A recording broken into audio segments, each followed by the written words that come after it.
So the morning is okay. So the morning is deferred or delayed in mercy. It means it's really in two parts. The morning is deferred, or we can say is delayed because of mercy. We want to define what those 2 points mean. So she does that in the next 2 phrases of that sentence. What does it mean the morning is delayed? It means the coming of the master. It means the coming of the master. The morning that she is referring to is the coming of the master. Why can't the master come? He is delayed in mercy. The last phrase, the last phrase of that sentence is delayed because many of God's people would be found unready. So the master is delayed, or the master is delayed because of mercy, because these people are not ready. What she's saying is that the morning could have come. The morning is the second coming. So she's saying the morning could have come. The second coming could have come, the coming of the master. The second advent has been delayed. Why has it been delayed? It has been delayed because of God's mercy. The mercy is because these people will be found not. Yes? We forgot to record from the beginning. Do you mind just summarizing what you have touched at the beginning and then continuing? Okay. We're sorry for that. It's okay. Okay. So at the beginning, in the previous, so I started by saying that this lesson is a continuation of the study that patients did in the morning. So we lined up ancient Israel with modern Israel. We saw that ancient Israel, they came out of Egypt here, and they could have done the work that God wanted them to do, but we see them, they were in idolatry, and they were not in a fit condition to bring the work into completion. And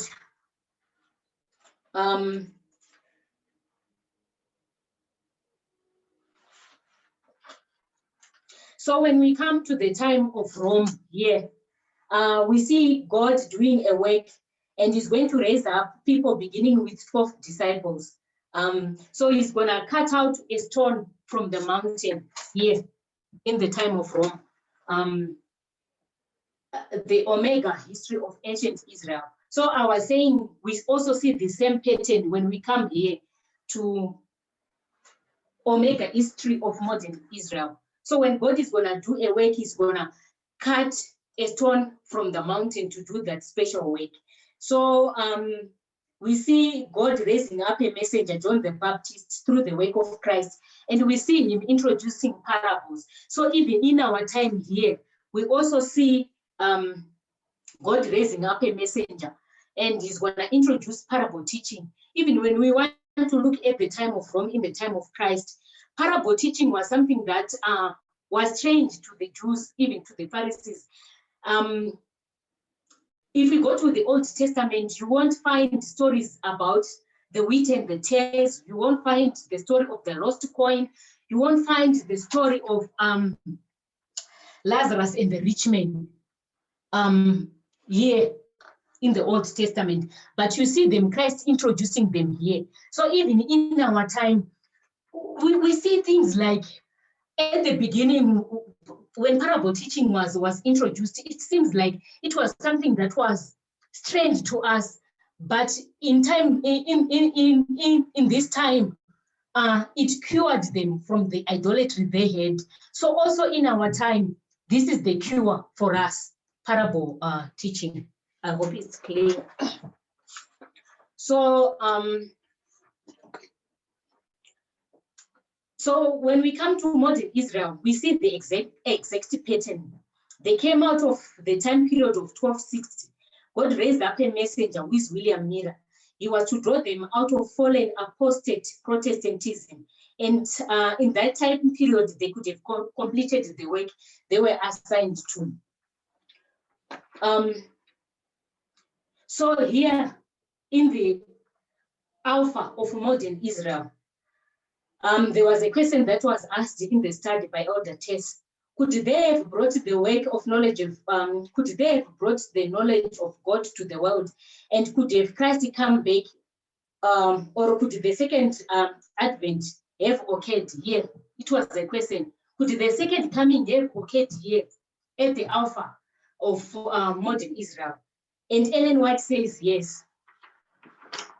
She said yes, it could have happened. So we went to the book Evangelism 694.2.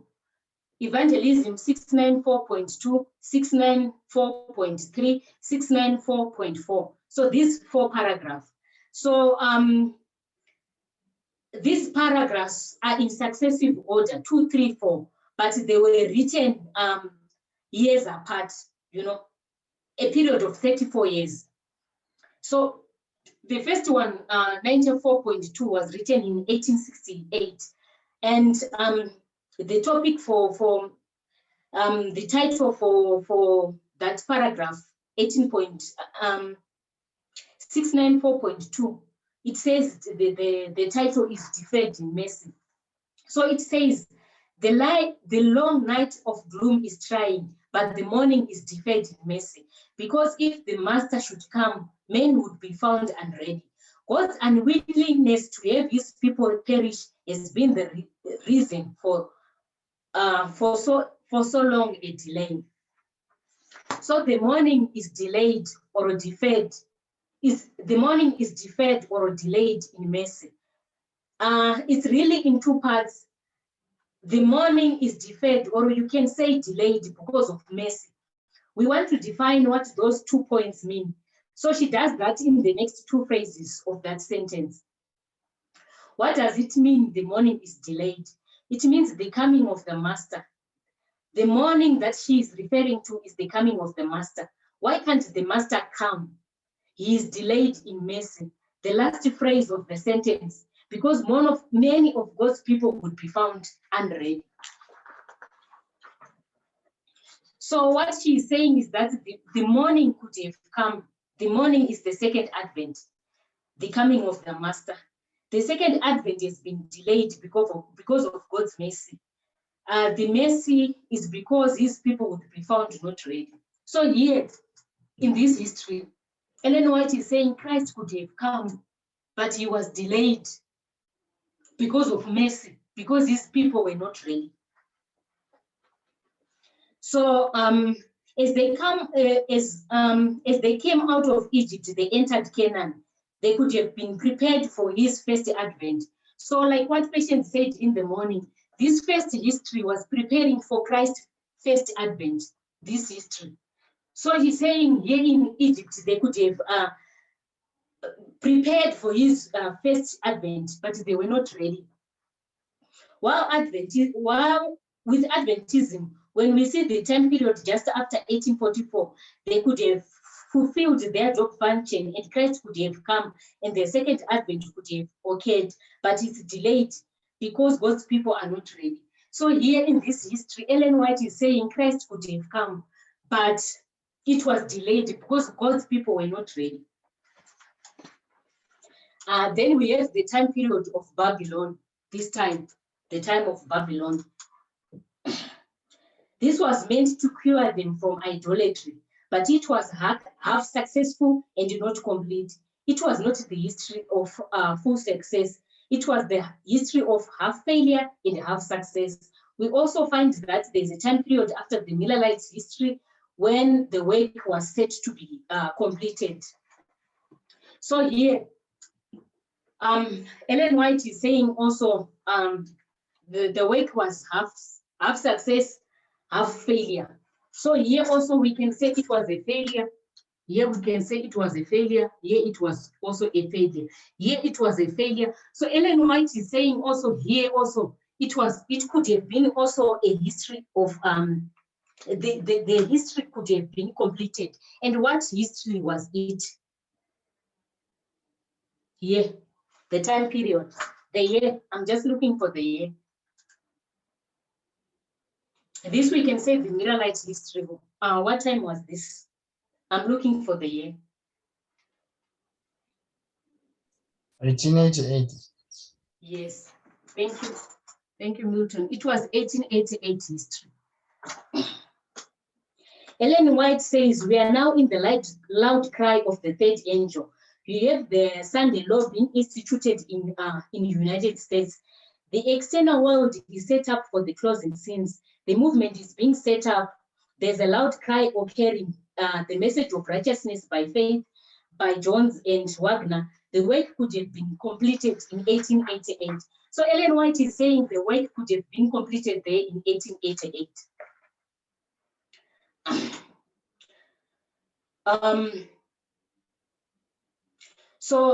She's going to say again, the work might have been done. Christ could add this and have come to the earth, and the saints could have received their welcome into the city of God. So she's saying the work could have been done here. But in 1900, she says it again. Christ could have aired this, but the problem is his people. So we can see the problem from all this is it's his people, God's people are not ready.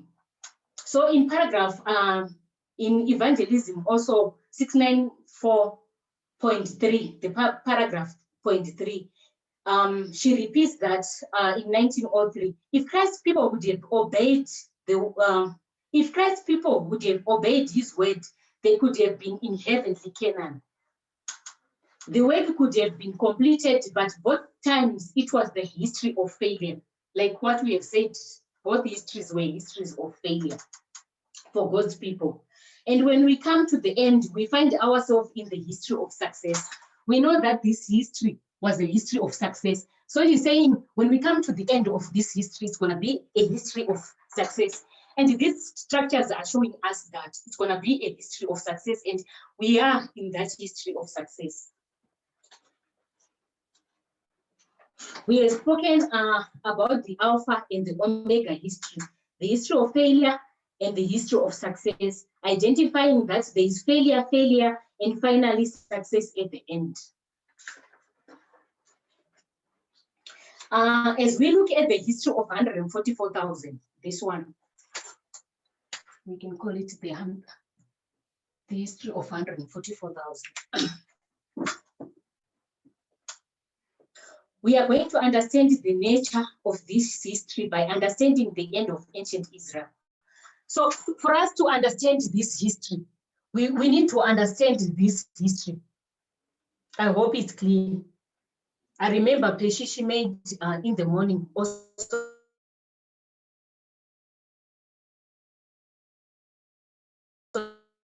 the example history of 144,000 down here. We need to understand this history. And also we need to understand the beginning of our history, which is the Millerite history.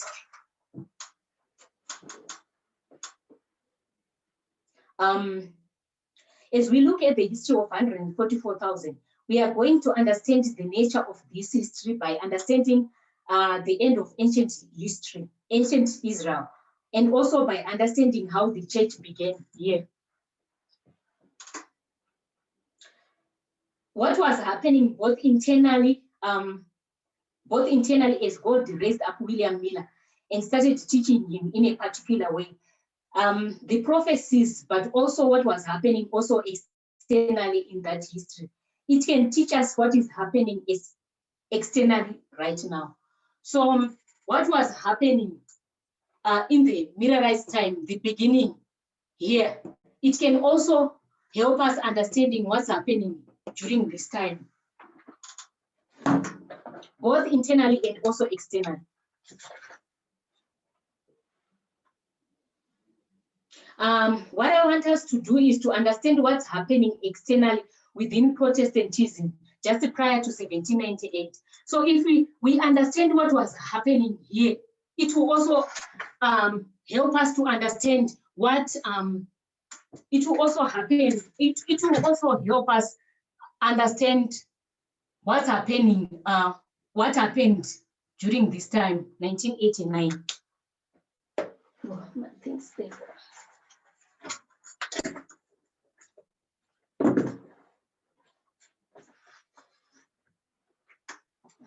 So if we go to Faith and Works, FW 83.1. Okay, I'm gonna read. She's talking about the condition of Adventism, which she refers to as the Laodicean condition. And she's going to quote from Revelation chapter 3, the message to Laodicea. She says, here is represented a people who pride themselves in their possession of spiritual knowledge and advantages. So when they say that they are rich and increased with goods, what do they believe they are rich in? So they believe that they are rich in spiritual knowledge and advantages. And normally, we know Adventism, they say we have the writings of the prophets, we have the writings of our prophet Moses, we have our pioneers, we have Abraham, we have Mila. They pride themselves in their possessions of spiritual knowledge and advantages, but they have not responded to the unmerited blessing that God has bestowed upon them. With the Pharisaic pride, they wanted themselves till it has been said to them, thou sayest, I'm rich and increased with goods, and have no need of nothing. She refers to this as Laodicean condition with Pharisaical pride. So the condition of the Pharisees is identical to the condition of Laodicea. So we know that here, the Pharisees had a problem. And the same thing is happening now to Adventism.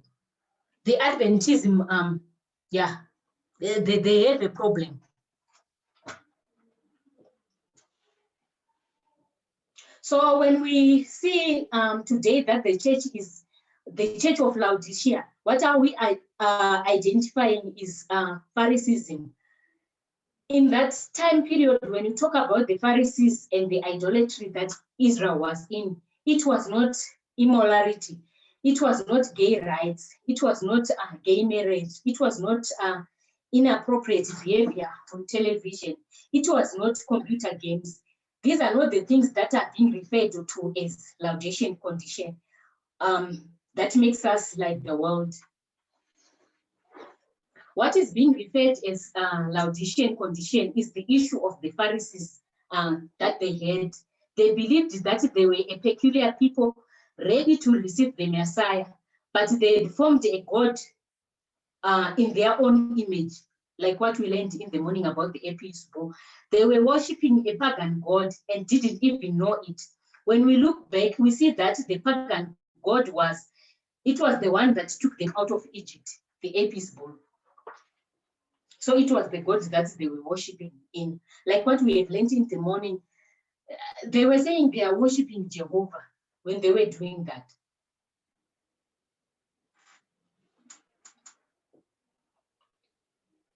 So during this time, we see William Miller is raised up in a vacuum, just out of nothing, and there was a Millerite revival.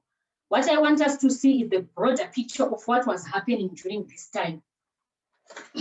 And in the study, unfortunately, I didn't have time to go through it.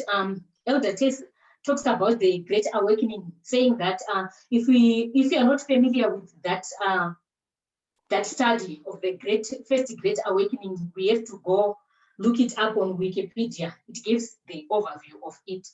But we are not going to be touching on the first Great Awakening. We're going to dwell much on the second Great Awakening, because that's where we'll see even the conversion of Ellen White and William Miller. It happened during the second Great Awakening. So the first Great Awakening, it happened in the 1700s. Yeah, 1700s. That's where the first Great Awakening occurred. It was this massive religious revival that particularly occurred in America, but also in Great Britain and other areas around the world. It was the time of great religious revival in the early 1800s, and it remade certain churches and how some people viewed God and also how they worshipped. It also it transformed the religious landscape. Then the Second Great Awakening happened around the time of 1790s. It began just prior to 1798. And it was this massive religious revival swept across America and also touched Great Britain and other parts. The revival happened through camp meetings, and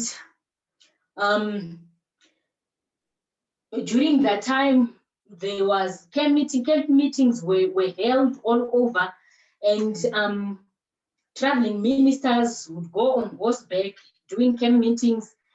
It really occurred from 1790s through to 1830s. So you could say it occurred for almost 40 years.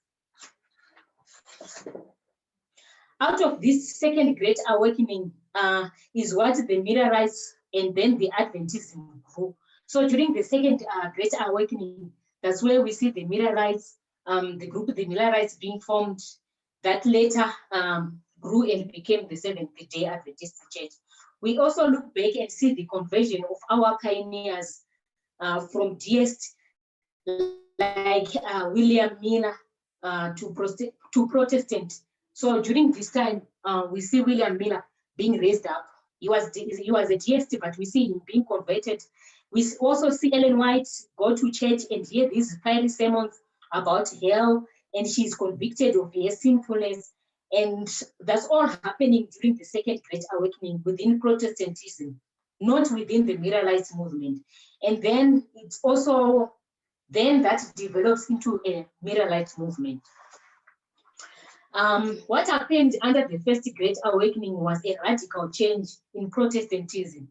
So during the First Great Awakening, there was a radical change in Protestantism. So in the 1800s, so 1700s. So in the 1700s, that's when we talk about this First Great Awakening. So we see two groups happening during this time. So we have two groups. That's the old order and the new order.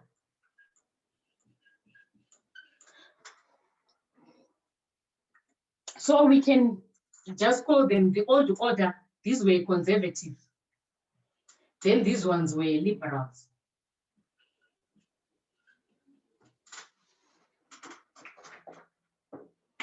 So what the liberals taught was reading the Bible and understanding it for themselves.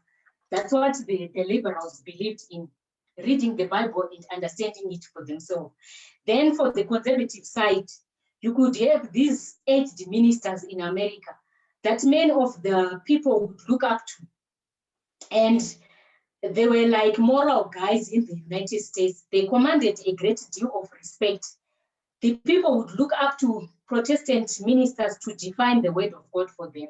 So the conservatives, they depended on those aged ministers to define the Bible for themselves. But these ones, the liberals, were saying, we can read the Bible now and understand it.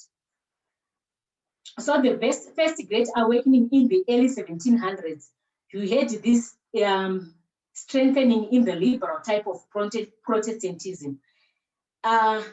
It isn't liberal in the way they would dress or anything like that. But from what this branch of, they were liberal in what they were promoting. Yeah. So they were liberal in what they were promoting in. So the liberals were saying, why do we need these men to define the Bible? To define the word of God for us, or to tell us about our spiritual condition. That's what the liberals would say. And they would say, we can talk to God directly. We can understand him directly. So these external political issues about freedom and independence were impacting the way the Protestant churches operated. The old-aged conservative ministers were fighting back against this. So the conservatives were fighting against this.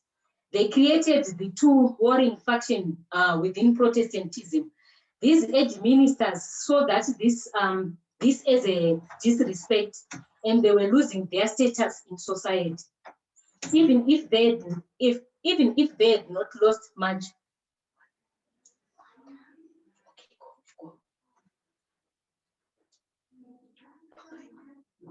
Sorry about that. Where was I? So they were afraid that they were losing their status in society. Even if they had not lost much, they could see it coming, and they were afraid. They started to fight back against what they saw as too much liberalism and pushing too far.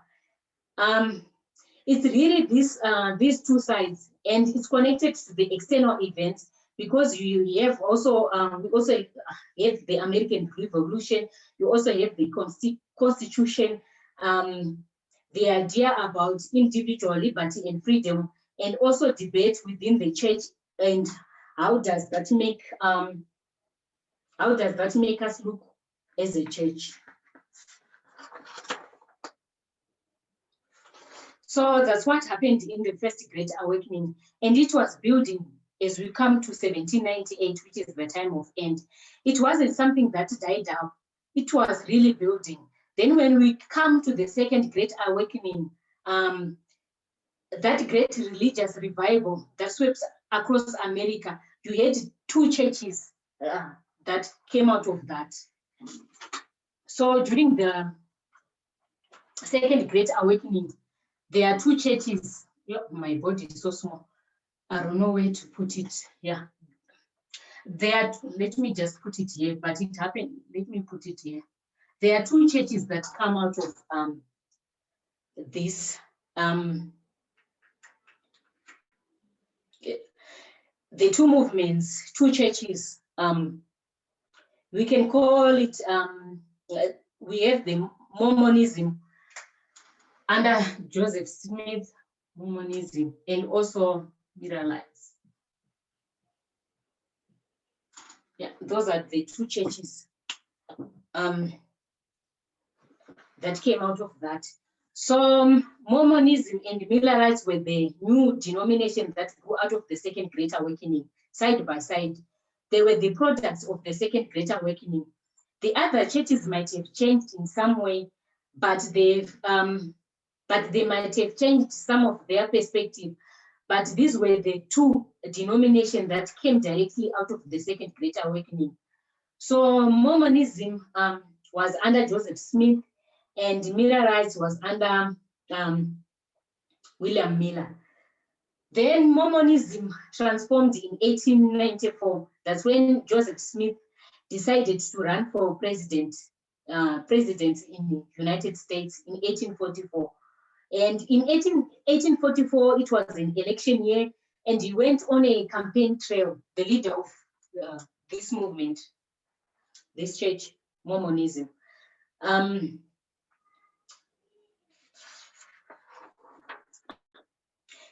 And he believed, Joseph Smith, he believed in the combination of church and state, and that America, it was New Israel. This was a very popular mindset at that time, and it had been,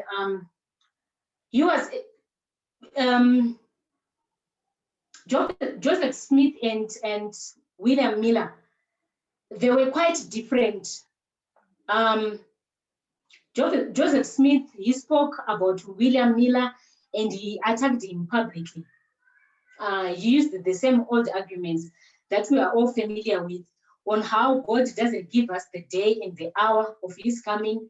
William Miller must be wrong. He ridiculed him. There was public tension between the two.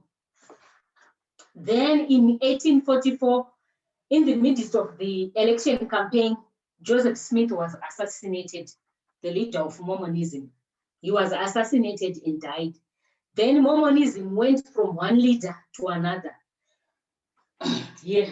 So also, we can also identify that in Miller's time, William Miller, he didn't die, but they go from William Miller to Samuel Snow around that time of July. They were like closely linked. And also there's something that grew out of the second Great Awakening. I want us to take us back to 1798. Are we following? Are we together so far? Yeah, Mommy. All right, thank you very much. So I want to take us back to 1798, the time of end. Even though we are not dealing about these two movements, but what's happening in Protestantism. So we're gonna read a master's thesis by a woman named Rachel A. Snell of University of New Hampshire. She wrote her master's thesis at a University of on the state of Protestantism in 1798. She's going back to this liberal and conservative fight on one specific context. There's this one story that happened in 1798, which around which everything else is just giving a background. She's going to speak about a man named Jedediah Moss. Yeah, so Rachel Snell is going to speak about this man, Jedediah Moss. He was what you would consider the leadership of the conservative side, this old order. He was the, okay. His son, Samuel Moss, is the one who we get the Morse code. He co-invented the Morse code system with his son. So, but we are going to concentrate on the father, not the son. He's one of the old branches of Protestantism. He was one of the old branches of Protestantism that saw that they were being disrespected and that they were losing their power in society as leaders. So Rachel Snell says that New England, when she's referring to, she's gonna in her thesis, she's gonna refer to New England. So when she speaks about New England, she's speaking about the portion of United States. So yeah, it's gonna speak about these two, the liberals and the conservatives. So we said on the conservative side, we have this guy, Jedediah Moss. Yep, Jedediah Moss.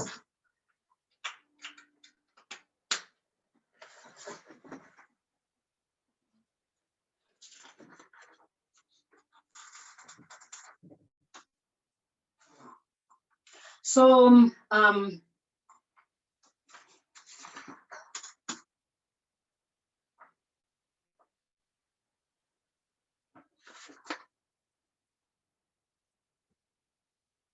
so the conservative side, they believed in millennialism, that 1,000 years was coming. This doctrine played a large role in coming revolutionary struggle with Great Britain. So back in the 1700s, they believed that they were to be New Israel. This concept of coming of 1,000 years of peace and prosperity played a large part in their revolution against Great Britain. So as New England ministers of Revolution era resisted tyranny in God's name, held liberty as virtue of the new American Israel, and proclaimed that in sharing these values with all mankind, America would become the principal seat of Christ's earthly rule.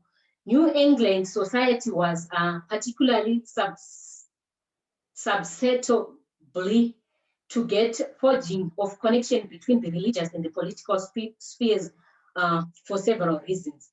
So she's talking about how they were susceptible to church and state coming together. Yeah. So they see these external political events in this very religious framework, and they see the threat of the papacy, and they are starting to believe that France and that the papacy are both the tools that Satan is going to use to undermine the United States. And in this system, there's quite a danger. They are also about to go to war with France, but they didn't. But there was a possibility that they would have towards the end of 1900s. And at the end of the 18th century, there was an enormous popular interest in the apocalyptic books of the Bible.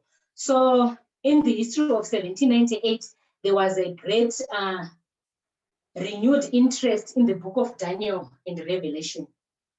So here, 1798, Daniel and Revelation. And even when we come back also, we can see the same thing happening in 1989.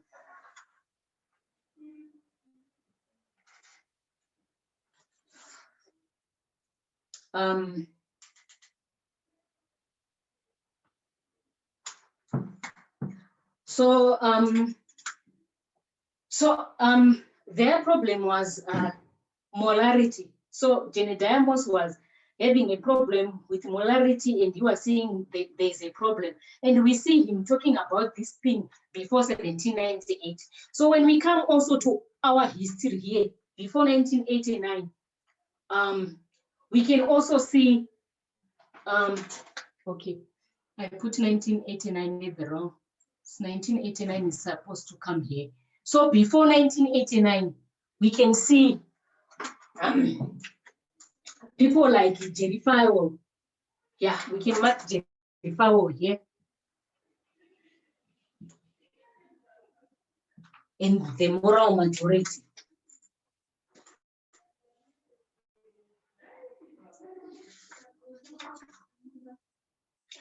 They also feared the loss of morality in the United States, and they believed that it would lead to loss of influence of these older leaders. And also they feared the decline of the United States as it was under the judgment of God for immorality.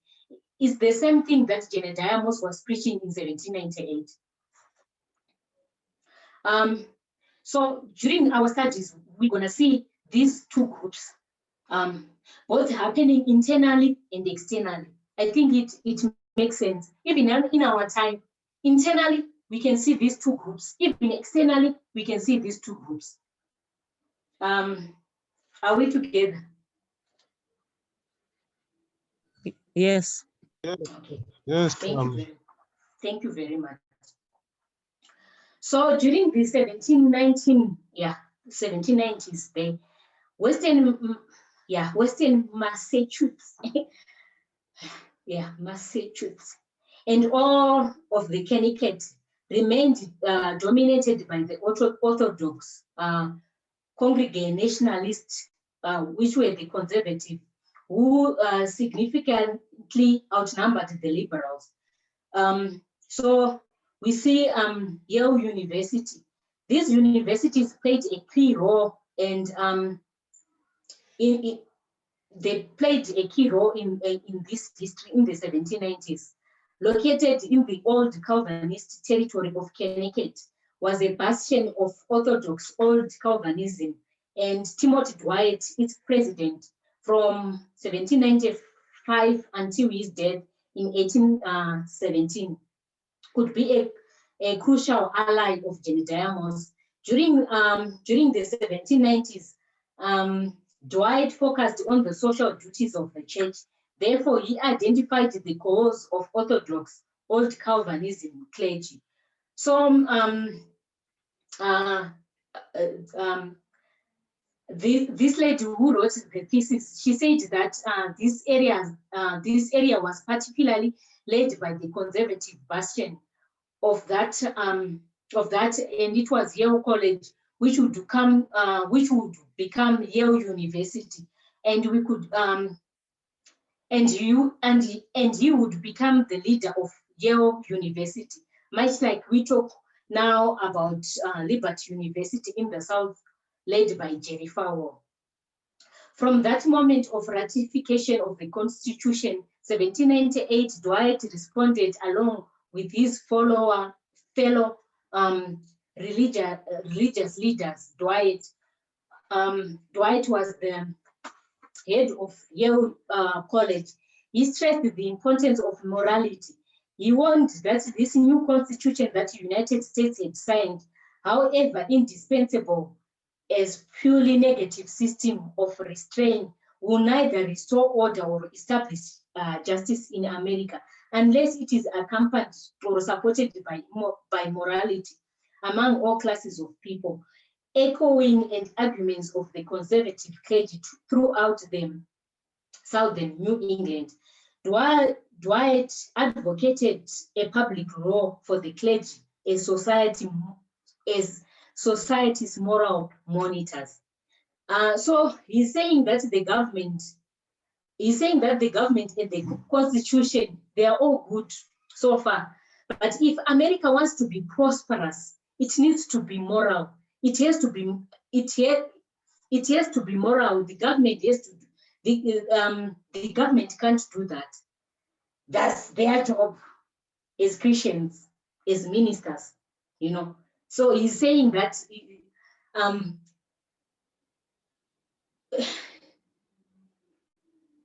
so he's saying that it needs this thing, like to mix politics and religion together, which is church and state, for it to be like prosperous. It needs the church and the state needs to be together for it to be prosperous.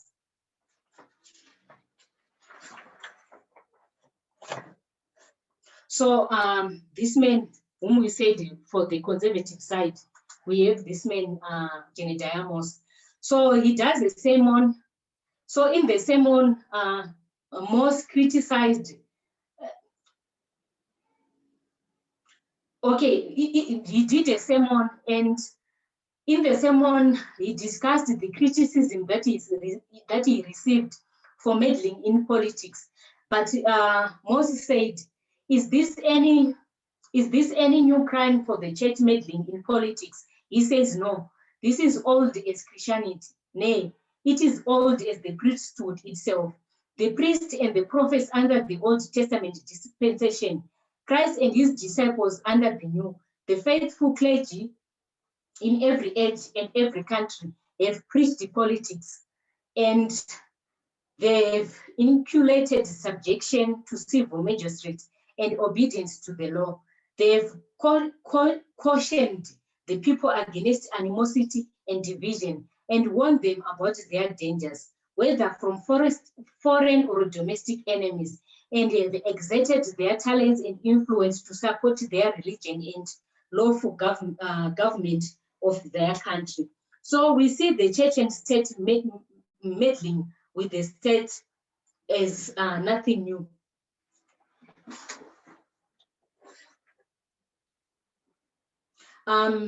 So we will be talking about what was happening during that time in 1798. So in 1798 here, there was a president that was there, 1798 here. It was John Adams. That was the president of USA. And we're gonna see that he had a threat for that presidency. There was election in 1800s, and there's soon to be an American election, and all that that he's saying about interfering in politics is because Genediamos supports John Adams. So yeah. So John Adams was conservative like Jenny Diamos. That's why Jenny Diamos supported John Adams.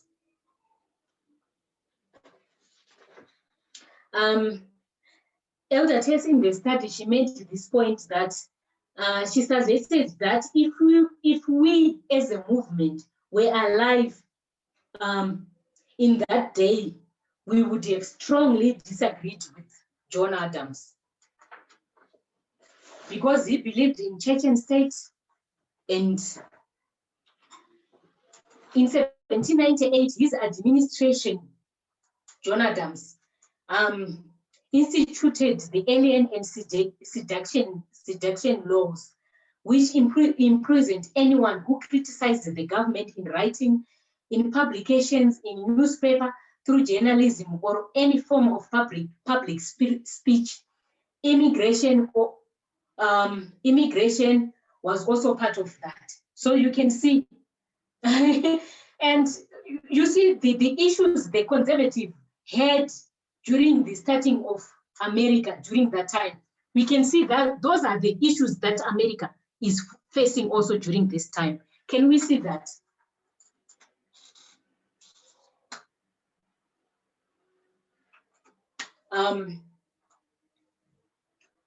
John Adams was not a Democratic president.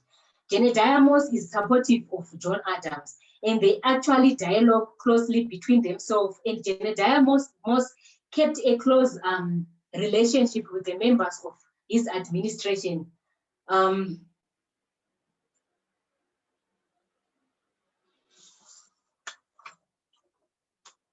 So we are continuing with Jenny Diamos. Furthermore, the American Congregational Clergy, the conservative, found notion of separation between church and state inconceivable.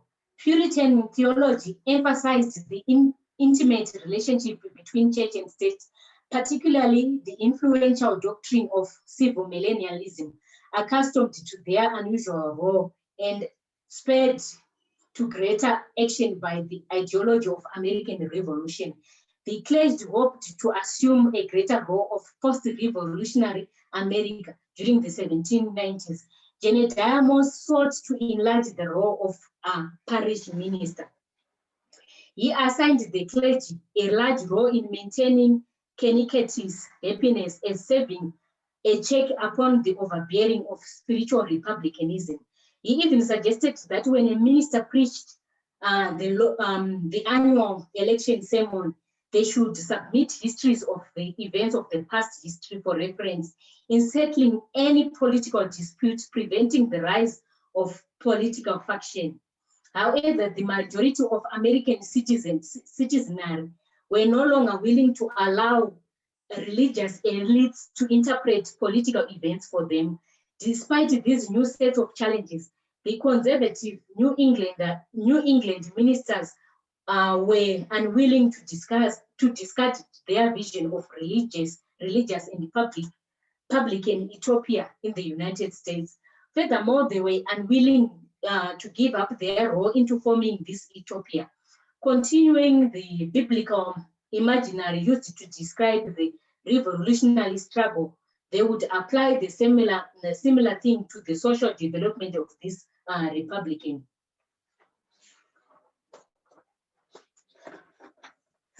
So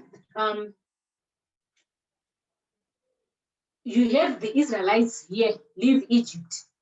They were freed from their oppressors, and there is national greatness. They were freed from their oppressors, and now the national greatness depends on the morality of the people. That's how the conservative ministers are defining it. They are saying the Constitution is good. These ideas of rights of freedom are also good.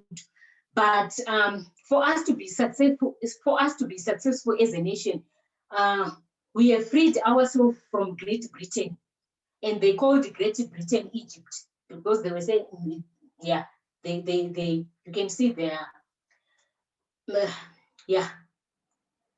comparing Great Britain with Egypt. And now they were saying now they are in the wilderness, and we have to prove our individual immorality.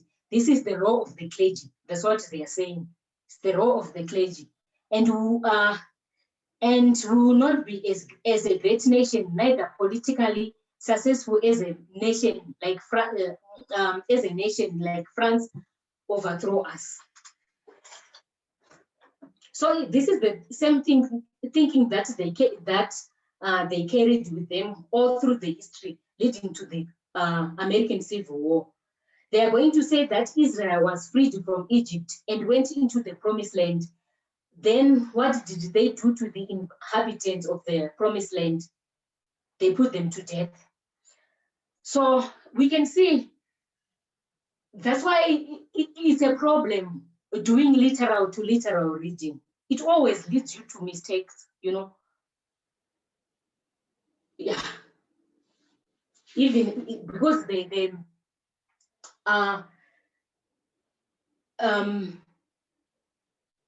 that's what the Americans are doing, the New Englanders are doing here at the beginning. They are just taking the history of ancient Israel and just taking everything and put it in their history. But they were supposed to compare and then contrast. That was their problem. So the problem is how they are interpreting ancient Israel to define themselves is by not using a very good method of parable teaching. If you are familiar with how we have discussed dispensationalism to explain all that, this is exact same logic they are using now. The success of the United States as a republic depends on the morality of the people. That's what they are saying. This new society, as they saw it, didn't mirror the virtue that the conservative clergy wanted to see.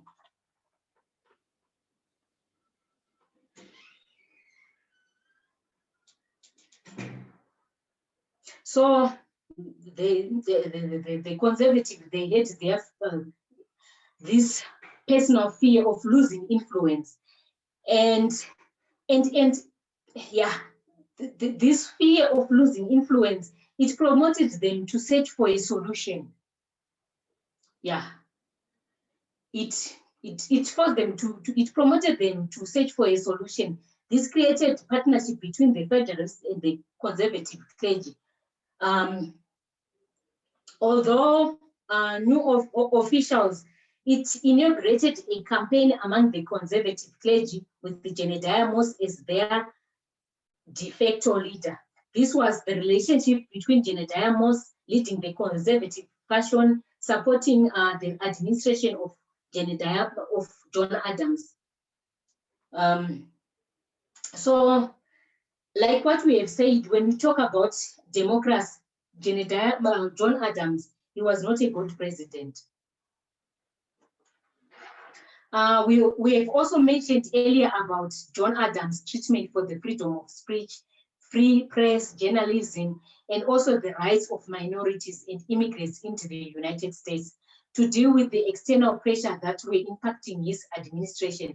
In 1798, John Adams decided to declare a national day of fast and prayer. This coming from a president of this is coming from the president of the United States. This has been done. This had been done before, but it wasn't a completely new thing. But it made, but he made it much more religious than it had ever been. It was never meant to be a religious event, but he made it to be a religious event. The language of Adams' First Day proclamations clearly states his religious intention under the concern that he shared with political and social leaders of his home religion, the conservative religion, over decay of public virtue. So I'm going to quote from John Adams, who is the president. Call to mind on the first day are numerous offenses against the Most High God. Confess them before him with sincerity, pertinence, implore his pardoning mercy through the great mediator and the redeemer of our past transgression, and pray that through grace of his Holy Spirit, that we may be disposed and enabled to yield more suitable obedience to his righteous requisitions in the time to come. So he's directly linking the morality of the nation as a cure to the solutions of political problems that his administrations are facing.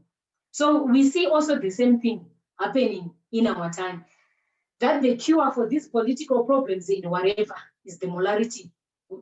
As a nation, they need to be moral. For many of Americans, declaring such religious intent day or fast was unacceptable in New Republic. What would happen on these days that they would meet in churches and they would have a fast sermon. And the one that's particularly relevant to us is the sermon on the first day that was done in May 9, 1798, where Jedediah Mox takes up the pulpit and makes some interesting claims. The first day sermon generally followed a format of Jeremiah. So when she says Jeremiah, she's referring to the book of Jeremiah, where Jeremiah would stand up and labor about the sins of the people and the judgments of God. So on these first days, the sermons would usually be phrased in that way. For example, look at all our sin, look at what has come upon us as a nation because of our sins. We need to repent, etc. We want, I want to quote from one of his sermons. This was later sermon that he did on November 29, 1798. Mostiw informed his congregation a very grave threat, suggesting that if American citizens didn't change their behavior, the future of the government was in question. In representing the solution, Moss was the first to cry out for lack of law against such immorality. So it's saying there aren't laws instituted by the state to correct morality of the people. That's what he's saying. Many of the law many of our laws indeed are vice and immorality. These particularly against profane swearing, debauchery, gaming, Sabbath breaking, are about dead letters. So he's saying that we have the laws to enforce morality in the United States. He refers to Sunday laws as one, but also all laws against language, profanation, different types of vice and immorality, drinking, etc. And he's saying we have all those laws in the United States, but they are a dead letter. They are not being properly enforced. The government is not enforcing public morality. So we have our two external political factions that we also argue over. So, okay. So we said, yes, my body is so slow. Let me just write it here. So we said on the conservative side, we have John Adams, who is a conservative. So on the liberal side, we have Thomas Jefferson. Yeah, I will write just Thomas. We have Thomas Jefferson. So now we have our two external political factions that are arguing over. You have Thomas Jefferson and John Adams. So even in our time, we can see also two factions externally. Thomas Jefferson was looked at quite favorably by the liberal branch of Protestantism, but the conservative branch saw him as Ahaz in the Bible. He wasn't that religious. He seemed to be more of a deist. He was really a strong, he was not really a strong Protestant like what they wanted. They saw him as someone who was not morally fit to lead the nation. So the conservative branch supported John Adams, and the liberal branch supported Thomas Jefferson. And Jedediah Moses Sermon, you would use the Bible stories like Ahaz and Hezekiah to represent Thomas Jefferson and John Adams. So Hezekiah, you would refer Hezekiah as John Adams. Then he would refer Ahaz, the wicked king, as Thomas Jefferson.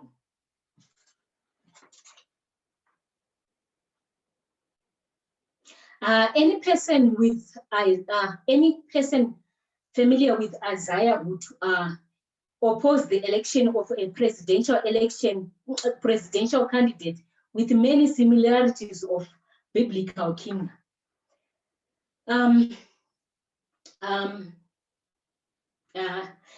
Elder Tess in this sermon, she said at this point that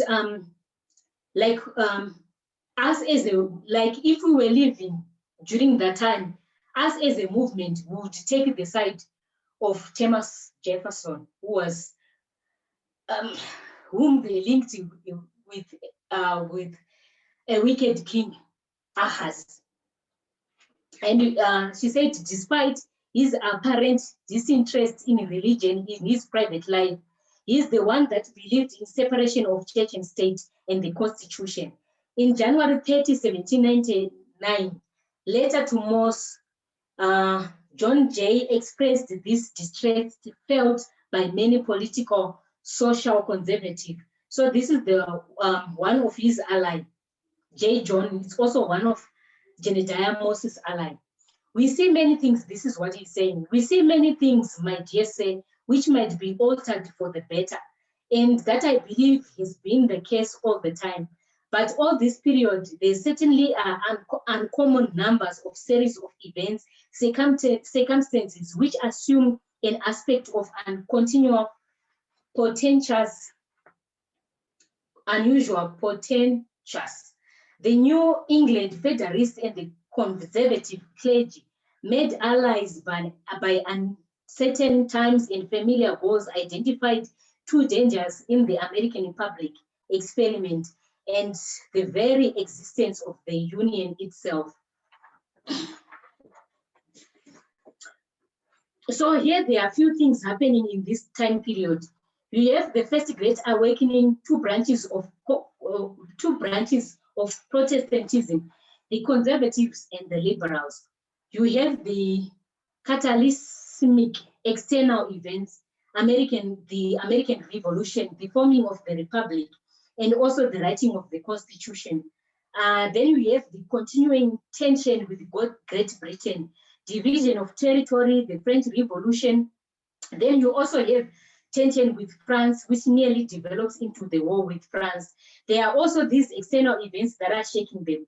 And you also see these old conservative bastion who are feeling that they are losing their place in society to keep America moral. If they could lose, then America would fall. Then Jedediah Moses does an interesting tactic. And why I want to describe it is it as a method or as a tactic. He's very much believed in what he's saying and what he's doing. What he does in 1798 on the first day, May 9, he ascends to the pulpit and he gives them just what they expect. He talks about immorality and how they need to repent and the fear of hell and brimstone, the type of sermon. That's what they expected to hear. Then they hear something that they were not expecting to hear.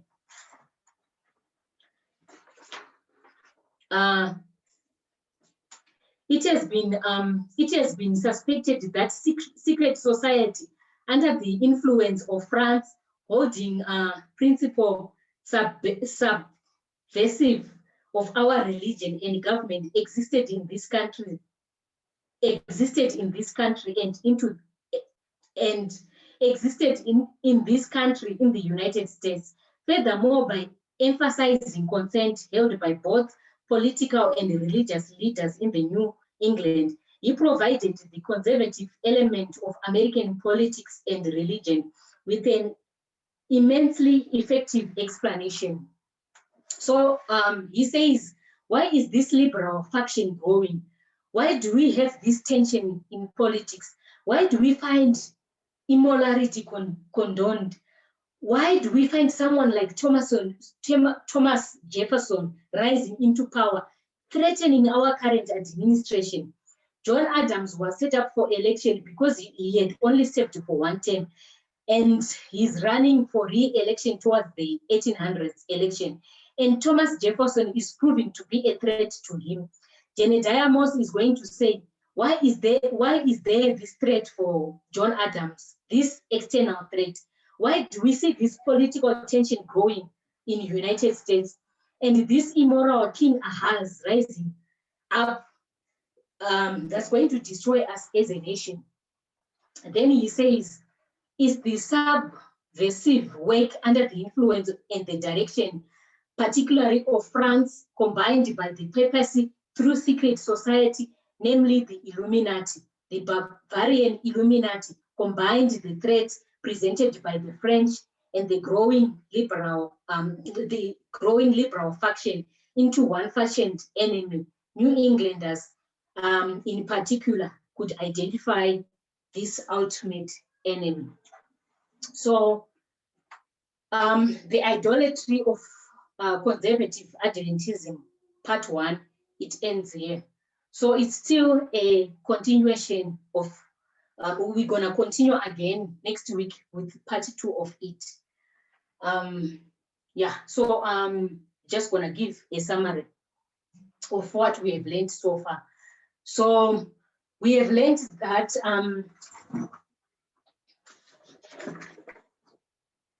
so we have lined up ancient Israel and modern Israel. And we saw that ancient Israel, they came out of Egypt and they could have done their work then. They could have entered in Canaan.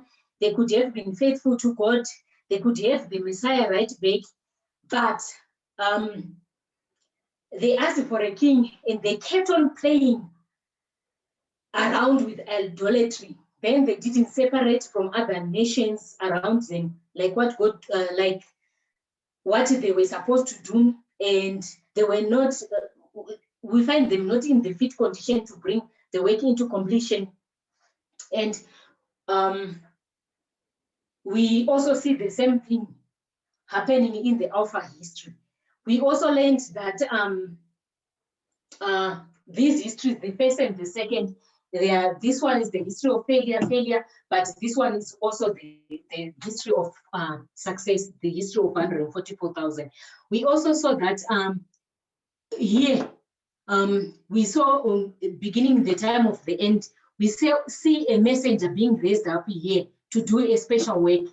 And that messenger, when he was raised up, there was also change of leadership.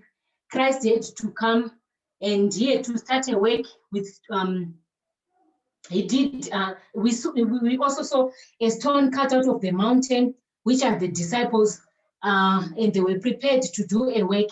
And when they started their work, they had a problem also. Yeah, they had a problem. They were also in idolatry and all that. But what killed them was parable teaching. Also, when we come to this history, we see a messenger being raised up, and we see also change of leadership. When we see change of leadership, we see a messenger raised up. He introduced parable methodology, and parable methodology is the one that is going to kill this group, this stone that was cut out from the mountain to do a work. Yeah. Yeah. So we see even in this ancient Israel, they struggle with idolatry, even up to here. But thank God, there's a group that came out of that group and did a work. We also see us struggling with the same problem, even when we come to this other history. Our study ends here. I will continue with part 2 next week, where we will talk about this. We will talk about conspiracy theories. We will talk about the Illuminati. We will talk about the Freemason. Yeah, that's what we will talk about next week. Does anyone have something to add?